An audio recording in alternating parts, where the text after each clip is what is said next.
భాగ్యోదయం పాఠంలోని ప్రశ్న జవాబుల గురించి తెలుసుకుందాం. ఫస్ట్ క్వశ్చన్, చదువుకుంటే కలిగే లాభాలను తెలుపండి. చదువు మనిషి జీవితానికి మార్గదర్శకం. చదువు వల్ల మనిషికి జ్ఞానం పెరుగుతుంది మరియు మంచి చెడులను గుర్తించే వివేకం కలుగుతుంది. అజ్ఞానం తొలగి మనిషి సన్మార్గంలో నడవడానికి చదువు అనేది సహాయపడుతుంది.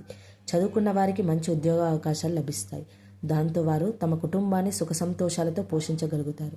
సమాజంలో గౌరవం ప్రతిష్ట కూడా పొందుతారు. అలాగే చదువు మనిషిలో ఆత్మవిశ్వాసాన్ని పెంచుతుంది. దేశ అభివృద్ధికి మరియు సమాజ పురోగతికి చదువుకున్న వారు ఎంతో ఉపయోగపడతారు.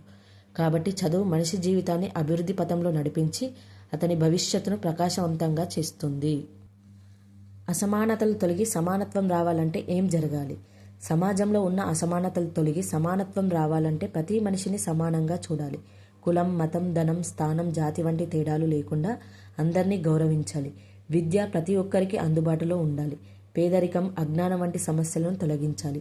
మనుషులందరిలో ప్రేమ, సహకారం, పరస్పర గౌరవం పెరగాలి. ఈ విధంగా మనుషులు ఒకరికొకరు సహాయం చేసుకుంటూ సమానత్వ భావనతో జీవిస్తే అసమానతలు తొలగి సమాజంలో సమానత్వం అనేది ఏర్పడుతుంది. అంకిత భావంతో పనిచేయడం అంటే ఏమిటి? అంకిత భావంతో పనిచేయడం అంటే మనం చేసే పనిని సంపూర్ణ మనస్సుతో, నిబద్ధతతో, శ్రద్ధతో చేయడం. పని పట్ల ప్రేమ, బాధ్యత భావం కలిగి ఎలాంటి కష్టాలు వచ్చినా వెనుకడుగు వేయకుండా కృషి చేయడమే అంకిత భావం.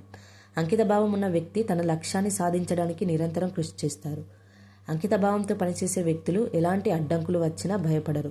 వారు తమ పనిని పూర్తిగా చేయడానికి సమయాన్ని సరిగ్గా వినియోగించుకుంటూ క్రమశిక్షణతో ముందుకు సాగుతారు. వ్యసనాల వలన ఎట్లాంటి నష్టాలు కలుగుతాయి? వ్యసనం అంటే అలవాటు. అది మంచి అలవాటు అయితేనేమో సద్వ్యసనం అంటారు, చెడు అలవాటు అయితేనేమో దుర్వ్యసనం అంటారు. సాధారణంగా వ్యసనం అనే మాట చెడు అలవాటు అనే అర్థంలోనే ఉపయోగిస్తారు. చెడు వ్యసనాల వల్ల అనేక నష్టాలు కలుగుతాయి. అనవసరంగా డబ్బు ఖర్చు అవుతుంది, ఆరోగ్యం పాడవుతుంది, సమాజంలో గౌరవం పోతుంది, స్నేహితులు, బంధువులు దూరం అవుతారు, గొడవలు పెరుగుతాయి, కుటుంబం చిన్నాభిన్నం అవుతుంది, మరణం కూడా సంభవించవచ్చు. అందువల్ల చెడు వ్యసనాలకు అలవాటు పడిన వాటిని మాన్పించడానికి కృషి చేయాలి. ఇది లాంగ్ క్వశ్చన్కి ఆన్సర్.